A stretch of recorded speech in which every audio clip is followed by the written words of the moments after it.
Welcome to City Council meeting for Thursday, October 13th. Please rise for invocation followed by the Pledge of Allegiance, please. Tonight we thank you, Lord, for this beautiful time of year. With the changing of each season, we learn to appreciate where we live.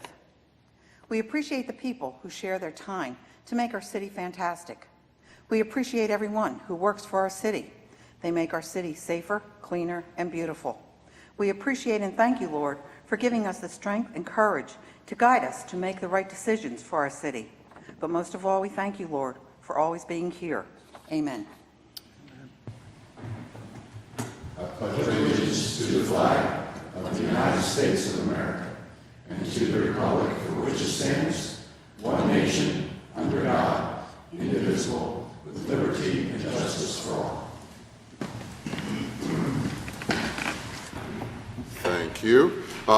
Next item on our agenda is approval of City Council meeting minutes dated September 29th, 2016. Can I have a motion and a second to approve those minutes, please? Second. Hearing motion and a second. Any comments or questions? Hearing none. Mrs. Frank, on the motion to approve the minutes, please. Mr. Noviello? Yes. Mr. Smith? Yes. Mrs. Katz? Yes. Mr. Henderson? Yes. Dr. Williamson? Yes, and those are approved for filing. The next item on the agenda is limited courtesy of the floor. We've had no requests this evening, so we can move on to the next item, which is an ordinance and final reading for the general fund transfer. Mrs. Frank, in short form, please. An ordinance, transfer ordinance. Be it hereby ordained by the City Council of the City of Williamsport that the following revisions to the 2016 general fund budget be made as follows. The change would be $259,740 on Section 1, and on Section 2, $259,740. Thank you. Can I have a motion and a second to approve the ordinance and final reading, please? So moved. Second. Here, motion and a second. Mr. Pavlik, how are you this evening? Good, Dr. Williamson. Good. Do you have anything further to add? I guess I don't. No, You're welcome to if you'd like. I'm fully prepared to go line by line, but I think that It wasn't like one of the times when we say that to Mr. Grado or anything. nothing further to add. Oh, okay, great. Any comments or questions from members of council? Really? Okay. Hearing none, Mrs. Frank, please. Mr. Noviello? Yes. Mr. Smith? Yes. Mrs. Katz? Yes. Mr. Henderson? Yes. Dr. Williamson? Yes, and that ordinance is approved in final reading. Next item is an ordinance for Act 13 fund transfer. Mrs. Frank, in short form. An ordinance, transfer ordinance. In Section 1, the change was $86,000. In Section 2, the change was $86,000. Thank you. Can I have a motion and a second? So moved. Second. Motion and a second. Mr. Pavlik, how are you again? I have nothing further to add. Any comments or questions? Hearing none, Mrs. Frank? Mr. Noviello? Yes. Mr. Smith? Yes. Mrs. Katz? Yes. Mr. Henderson? Yes. Dr. Williamson? Yes, and that ordinance is also approved in final reading. Next item on the agenda is an ordinance in first reading related to the Williamsport Rental Ordinance Amendment. Mrs. Frank, in short form, please. An ordinance, the Williamsport Rental Ordinance, amending Article 1749. May I have a motion and a second to approve this ordinance in first reading? So moved. Second. Mr. Girardi, how are you? Good. Good evening, President Williamson and members of council. Looking sharp this evening? Thank you. This is for all the breast cancer survivors, including my wife, so today's the day, so Send our Thank you. best. Send our best. I will. Thank you. What you have before you is an ordinance repealing sections 1749, 1751, and 1753, and adding a new section, 1749. This was reviewed by the Public Works Committee. It was also reviewed by both our attorneys and our insurance attorney. What I did was I gave everybody a copy up there. Items highlighted in yellow were the things that were changed or added to section 1749. And if you want, I can answer any questions at this time instead of going through the whole ordinance. If you have any questions of me, I'd be more than happy to answer them. Thank you very much. Mrs. Smith from Public Works. Yes, we met on Tuesday, and discuss the rental ordinance and the changes that were being made. And some of the notable items in it are, this is not the total rental ordinance in its entirety. This is the first part. We wanted to get the first part moving, and that's the reason why it came to Public Works rather than Public Safety, because that's where actually this ordinance emanated from when it was first brought to council's attention. So his first part was decided to get this part moving, and then the second part will be worked on by a committee that the administration has chosen. There is a member of City Council that's going to be on that committee. Councilman Henderson is going to be representing the Public Safety Committee. There will be the mayor. There will be Joe Girardi from Codes. There will be Chief Young from the Police Department, our city solicitor, and hopefully our insurance carrier, Scott McCarroll, will be there. That part is going to take more time because, as you know, we had 2 suits brought against the city. This is going to take time, working with the attorneys to ensure to the best of our ability that this will pass muster the second time around. There will be some changes obviously made. Now this second part, if you remember back, this has to do with closures due to drug activity, other types of bad activity going on in certain properties. So this committee is going to start working on that part of it. They will then bring it to Public Safety as we go over it, and then it'll be brought obviously to full council. So when we look at what this is about this evening, some of the highlights of this part are entailing what it's going to be issued now is a license to operate. Prior to this, under the other ordinance, there was a license and a certificate of inspection, and that is going to be combined now. You will be given a certification which constitutes the license to rent a regulated rental unit, and this will go along with changes in the legality part of it to make it a little bit more palatable to those that might desire to complain. Also, this outlines some further requirements of the responsible agent. Now, the responsible agent is a person or an entity or a company that handles the rental properties for the owner that is living outside of Lycoming County. If the owner lives in another county or out of state, they must have an agent that resides in Lycoming County that can be notified if there is an issue with that particular property. It now lists the name, address, phone number, and emergency numbers of where these folks can be located. The other change is they now have 30 days should that agent be changed or the owners would change. They have 30 days to update that registration form in the codes office. Also, that can be transferred to a new owner, the continuing of the license that was initially issued. One of the other highlights is pertaining to the appeal process, and I don't want to spend a lot of time going over that. I'm certain this is going to be online on the website so that it can be actually looked at, this particular ordinance. That is being clarified a little more than what was in the previous ordinance. It stipulates the time frame and how that hearing would be conducted should there be an appeal process. Also, the fees will be listed under our general fee inspection certificate process. In other words, that comes to council, all of the building permit fees, inspection fees, and so forth, which we approve. So the fees under that inspection process will be under the general fee. The other thing that we have noticed is there is a stipulation in here that in order to be issued a license to operate, you must also have a filing with the business privilege and mercantile tax. Prior to this, it was possible that we could have owners of properties, rental properties, where the properties were inspected, and that was fine, but they never paid the business privilege and mercantile tax license fee.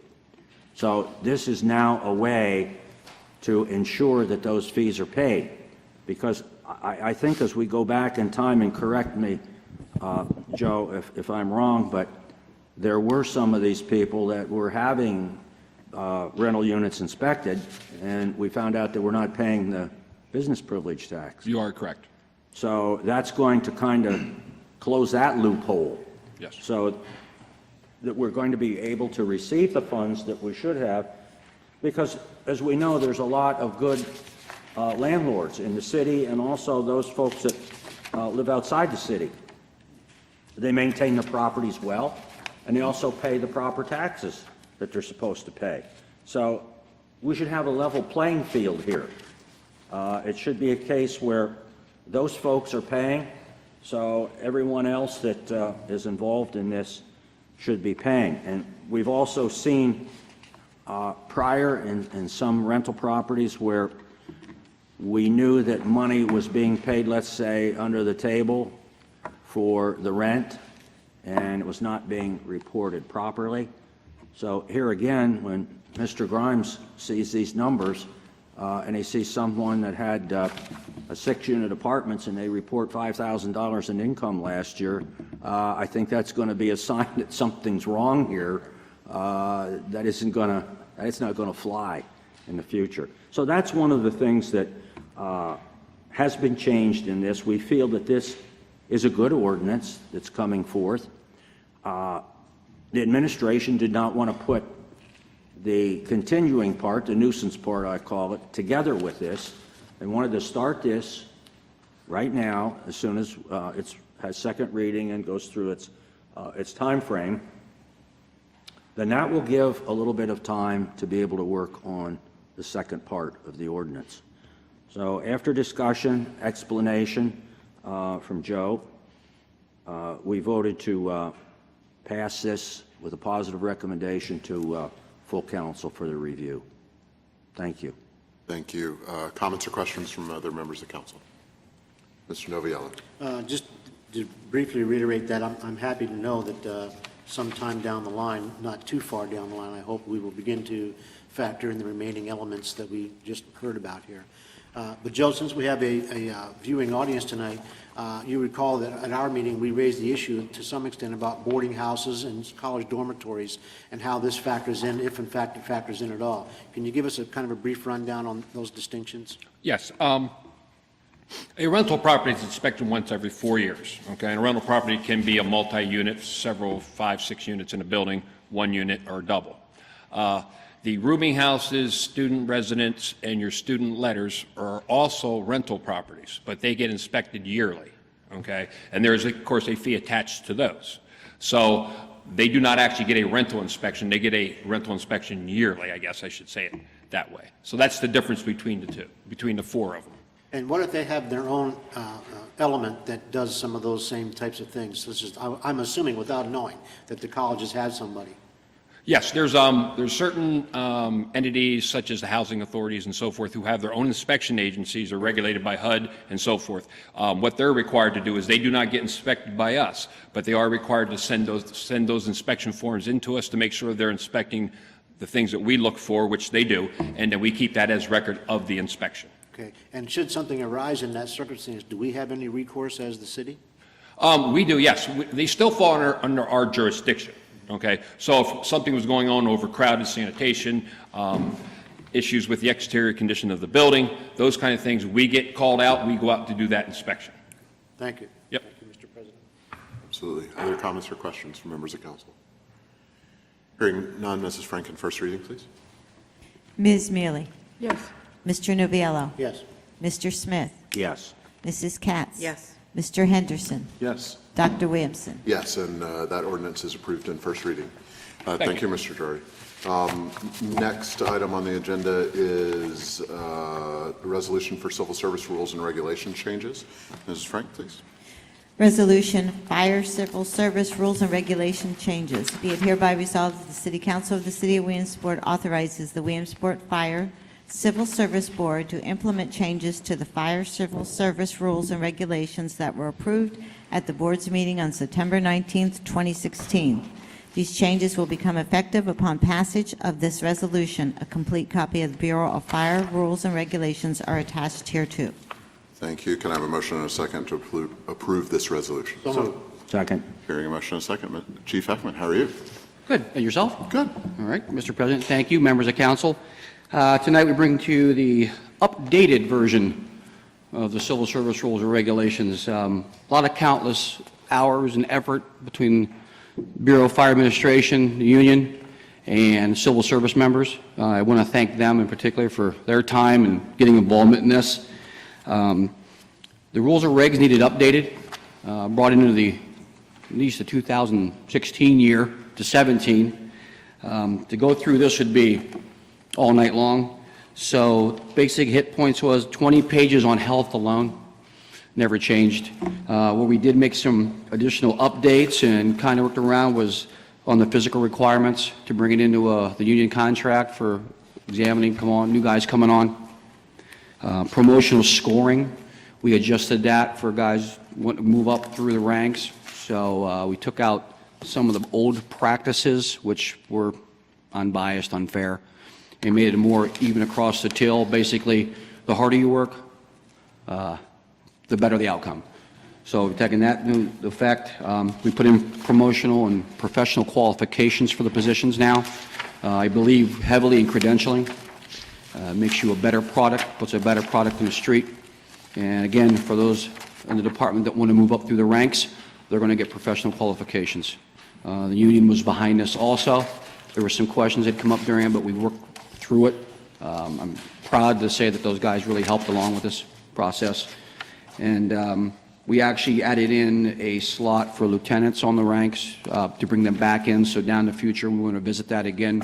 They're in here, so we won't need to do that again. So other than that, it's great reading. Take your time when we're not here, and if you want to pick up on some of the stuff, it's there for you. But other than that, it went through, we went to public safety with it as an awareness, and then we threw around, got a resolution, went to Public Works, and it came to you in front of you tonight. So here we are. Thank you very much, Mr. Smith. Again, this came to Public Works so that it could be implemented quite quickly. And we know that Chief Heckman and his folks have spent quite a bit of time on putting this together. And how many years did you say it's been since it was updated? I think Renee had mentioned the other day to me, at least 8. 8 years. To where it was touched last and massaged a little. This has been updated. And obviously, as we go through ordinances and other things in the city, we're finding that there are certain time periods that go by and years go by, and it doesn't get done. So I want to thank you, Chief Heckman, and also we thank the union for working with you on this and coming up with these changes. It is agreeable to everyone involved. Yes, as you look through these 41 pages, actually what we had to do is when we started on this, when it was sent to Public Safety, we actually went out and bought a medical library because all of these terms in here we never heard of. We didn't even know they existed, did we? So, yeah, it is interesting reading. We stayed away from most of that part and took the meat of the regulations and put those together and approved them. So, yes, we did. We passed that with a positive recommendation to full council. Thank you. Comments or questions? Mr. Henderson. I'm really excited about this, the steps towards greater accountability for promotions. I like that. I think it protects against any type of inside politics and that type of thing, and we need that in every area, every level of government, so I really appreciate that. The restructuring, I think, is something that is very beneficial, especially to you as a new chief in that position. You need to have that freedom to be able to structure things that you can manage them well, and so I look forward to seeing this in action. I'm excited about it. Me too. Other comments or questions? Mr. Novia. Just sort of along the same lines, I want to thank the chief and all those who put the extra time and effort into this. As we say, looking at 40 pages here, it can get pretty thick and pretty deep pretty quickly. So we appreciate all those efforts. I was particularly happy to learn of the component regarding promotional scoring, as Mr. Henderson related. Some of us here might recall the references or terms that we're more accustomed to, which was merit pay raises and merit promotions. Meaning that you kind of really had to earn them. It wasn't just a matter of being on the scene. So this, I think, kind of cuts through some of that, adds a little bit of responsibility to each one of our employees, and gives them a higher degree of incentive, I think, to do even that much more than they've been doing. So I appreciate, again, those efforts and all those who were involved. Thank you. Other comments? I agree 100% on the kind of very deliberate, very achievement-oriented promotion system, and I'm glad that everyone agreed with that as the discussions. The other thing I learned in reading the first 20 pages that you referenced is that I think, if I read it carefully enough, there's at least one thing on each page that means I'll never be a fireman. So I'll finally let go of my childhood dream. So if there are no other comments or questions, Mrs. Frank, please. Ms. Mealy? Yes. Mr. Noviello? Yes. Mr. Smith? Yes. Mrs. Katz? Yes. Mr. Henderson? Yes. Dr. Williamson? Yes, and that resolution is approved. And thanks again for the hard work on that. Next item on the agenda is a resolution for a real estate refund. Mrs. Frank, please. Resolution Real Estate Refund. Whereas the City Council of the City of Williamsport exonerates and approves the refund of the 2016 real estate tax in the amount of $1,077.02 as submitted by the City Treasurer to the City Council. The parcel is 67-04-518. The address is 718 Poplar Street, from $75,950 to $1,099. The reason was disabled veteran. Taxes were paid at a discount amount of $1,077.02 on 4/15/16. Veterans exemption was approved 7/28/15. Whereas this request was verified by the City Treasurer's Office. Thank you. Can I have a motion and a second on this resolution? So moved. Second. Thank you. Mr. Grimes, how are you this evening? Wonderful. Haven't seen you in a while. It has been a little while, which means we're not giving out too much money then. Here we're actually asking for two things with this resolution. One, we're asking to exonerate future taxes for this taxpayer at this property on Poplar Street because on January 28th, 2015, the Department of Military and Veterans Affairs approved their disabled veterans real property tax exemption certificate. So we need to take their assessed value and their city taxes down to zero. But this taxpayer also paid their 2016 city taxes, which are no longer due. So we need to do a refund of $1,077.02 to the taxpayer. Sounds good. Comments or questions? Mr. Smith. A question, Nick, on Yes. this that had been asked by a resident within the last couple of weeks. If the veteran sells that property, how do we know that that should go back onto the tax rolls? Do we have a way? We keep track of all the veterans exceptions because it's not that many in our office, but they are reviewed every 3 years, I believe, because there are income qualifications that you need to still prove you fall under that income. So if for some reason our office would miss it, it would be caught by the state after that. Now, another situation that was asked is if there's a married couple that live in that house and the gentleman is a veteran, disabled, and he should move out and they should become divorced, is that still a non-taxable property? It would depend on if we knew that he moved out or if they changed the deed or if he was still living there or not, which would be a lot harder for us to find out. That's one that we could miss until it comes up to the review period with the state. Okay. A lot of times in situations like that too, it's not very clear cut on if he's living there or when he moved out or where he moved. If he purchased another property and registered it, we would probably notice that, and he would probably want to switch his exception to that new property that he bought, so his ex-wife is not receiving all of the tax benefit while he's living in a new house. But those situations would be a little delicate, I think. And I would presume that would be that, as we do with codes and other issues, where that person receives mail Right. would be their address, Right. their listed address. And usually, it takes a while for the deed to be changed, and we send the mail out to the person that's on the deed.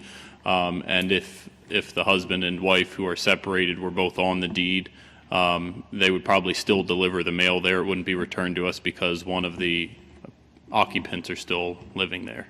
Right. So we probably would not catch it that way. Okay, thank you. You're welcome. Mr. Noviello. Just very quickly, this is, in my estimation, just one small action to show our thanks to the sacrifices that our disabled vets have made.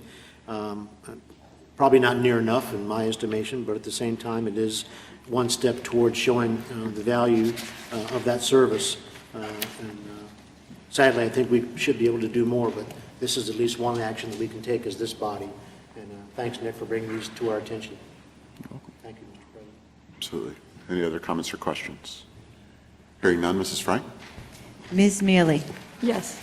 Mr. Noviello? Yes. Mr. Smith? Yes. Mrs. Katz? Yes. Mr. Henderson? Yes. Dr. Williamson? Yes, and that resolution for the refund is approved. Next item on the agenda is certificate of appropriateness. Mr. Girardi, welcome back. Yes. Good evening again. What you have before you is a certificate of appropriateness request to erect a handicap ramp and canopy. The canopy is made of steel and glass. I do have a set of drawings attached and a rendering for the looks, colors, and design. I did give everybody a new rendering. They'll probably be going with a black canopy in the back to match what the back of the building looks like. If you can remember, at one time there was a handicap ramp back there. It doesn't really meet today's ADA standards. They're going to remove that ramp. They're going to cover it. The other ramp was not covered. And we do have a representative here if you have any questions of him or myself. Thank you. May I have a motion and a second to approve their certificate? So move. Second? Comments or questions? Hearing none, Mrs. Frank? Ms. Mealy? Yes. Mr. Noviello? Yes. Mr. Smith? Yes. Mrs. Katz? Yes. Mr. Henderson? Yes. Dr. Williamson? Yes, and that certificate is approved. Thank you. Thank you. Next item on the agenda already is, except for filing, we have the public safety minutes of August the 2nd, 2016, public works minutes of August the 2nd, finance committee meeting minutes of August the 2nd and 16th, recreation committee or commission meeting minutes of August the 12th, Brandon Park of August the 16th, Shade Tree Commission of August the 16th, and the controller's report for the month of August. Can I have a motion and a second to approve, accept these for filing? So move. Mrs. Frank? Ms. Mealy? Yes. Mr. Noviello? Yes. Mr. Smith? Yes. Mrs. Katz? Yes. Mr. Henderson? Yes. Dr. Williamson? Yes, I assume nobody had any comments? Good. Next item on the agenda is announcements. I need to announce that we had an executive session of City Council on October 6th for the purpose of negotiation. The next regularly scheduled City Council meeting, did I say August? I meant October 6th. Thank you. Next regularly scheduled City Council meeting will be held on Thursday, October 27th at 7:30 in City Hall Council Chambers. Other upcoming meetings include on Monday, October 17th at noon, the Planning Commission.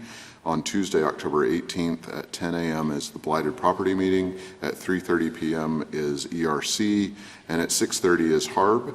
On Thursday, October 20th at 10:30 a.m. is the Zoning Hearing Board, and at 4 p.m. is Board of Health. Monday, October 24th at 4 p.m. is Recreation Commission. Tuesday, October 25th at noon is Public Works, and at 3:30 is Finance Committee. Wednesday, October 26th at 11:30 a.m. is the Redevelopment Authority, and the Thursday, October 27th, as I mentioned, is this next City Council meeting. That brings us to the end of our agenda. Doing pretty well here. Do I have any comments from members of City Council? Seeing none, Mr. Mayor? Thank you, President. First of all, I'd like to compliment you today in regards to coordinating a meeting on planning in several neighborhoods, so thank you. I thought it was a very good meeting. Thank you. And another comment I'd like to make, the 2017 budget process has officially begun. Budget questionnaires were returned to me today from department heads. Mr. Nichols and myself are going to scrutinize these very much tomorrow. We have to reinforce that what we give to, what we give the City Council must be realistic numbers. This is not a wish list. So I took a look at some of these right now, and I think we need to fine tune these a little bit before we give them to City Council. And last point, I'd like to say that the evaluation of cabinet members will be completed next week, and if council would like to take a look at those so we can justify possible increases for department heads, you're welcome to do so. And the last point I'd like to make is also when we send back these budget questionnaires on Monday, if council is interested in having a work session to discuss these sometime later in the week, you can contact Janice, of course, and Janice will contact me, and we can start that process. That's good. Thank you. Thank you very much. Anything else from your administration? No. Tom? Mr. Silla, how are you this evening? I'll come up here where I can face you. All right. Just a heads up, October 31, Monday, we will get started hot and heavy into our fall leaf pickup. And so just to give everyone a heads up, it's leaves only, no brush. So don't hide your brush under your leaves because it plugs the chutes up and it really bogs down the operation. Main streets only, you know, I know some places are called place or way or street, you know, but technically they're still sort of alleys, and it's with the size of the equipment, we can't get into a lot of those places. So just to let you know, thank you. Thank you very much for the announcement. Any comments from the general public?